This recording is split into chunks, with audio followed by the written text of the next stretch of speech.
हम गुंजन चौधरी मैथिली गुंजन चैनल पर समस्त मिथिलावासी के प्रणाम करै छी। आइ हम एकटा सोहर गीत लऽ कऽ उपस्थित छी। एहि गीत के रचना केने छथिन रंजना मिश्रा जी। तहन सुनल जाओ अपने सब। सूरज कुल केरा दीपक जनम लेल चारू भाई एके दिन रे।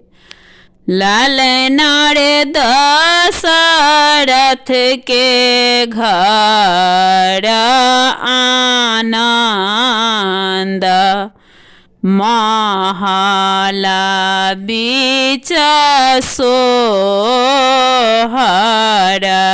रे। लालना रे दशरथ के घर आनंद महला बीच सोहर रे।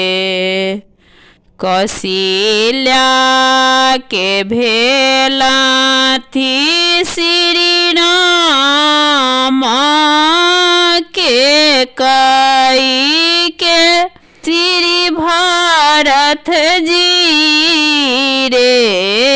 लालना रे सुमित्रा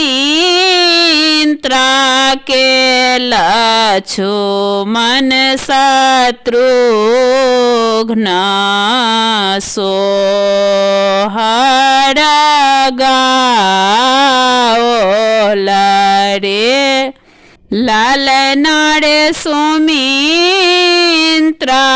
के लक्ष्मण शत्रुघ्न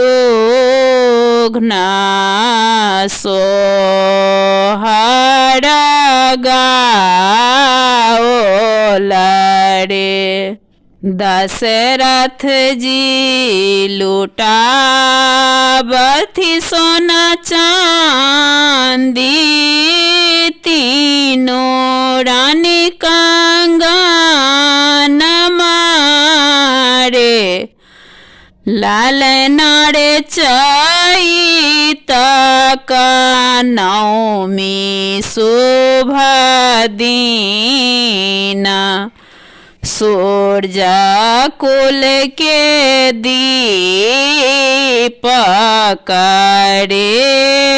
लालना रे चैत नवमी शुभ दिन सूरज कुल के दीपक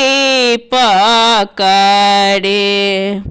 वशिष्ठ मुनि कुल गुरु छथि नाम करण कए देलनि रे।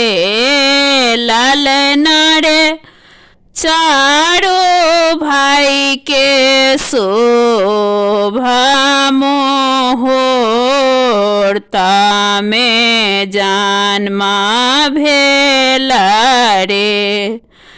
लालना रे चारो भाई के शोभा मुहूर्त में जन्मा भेल रे। रंजनाई हो सोहर लिखथि गाबी गाबी सुनाओल रे। लालना रे सब पूरल मनोरथ हमरे किए बिसरानी रे। लालना रे सब पूरल मनोरथ हमरे किए बिसरानी